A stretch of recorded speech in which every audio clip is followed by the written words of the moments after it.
Go. తప్పుకోండి మా చెంట కోసం తప్పుకోండి అమ్మా. తప్పుకోవాలి తప్పుకోండి అందరు తప్పుకోవాలమ్మా. Wow, welcome.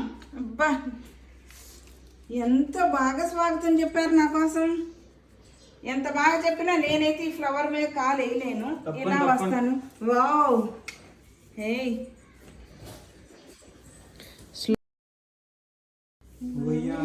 వావ్, ఏంటి ఇంత డెకరేషన్? వావ్, అసలు చంటకకి ఇంత ఫ్యాన్సా? అబ్బా, నా జన్మ ధన్యమైపోయిందండి అసలు. ఏంటి మా నాయుడు కోసం మేము డెకరేషన్ చేసుకుంటే మధ్యలో నీ బిల్డప్ ఏంటమ్మా? నీకు ఇదే ఎక్కువ, నీ ఫ్యాన్ ఫాలోయింగ్కి. ఇంత కొడుతుందా నేను అనుకోలేదు. ఏం మాట్లాడతాడు నువ్వు?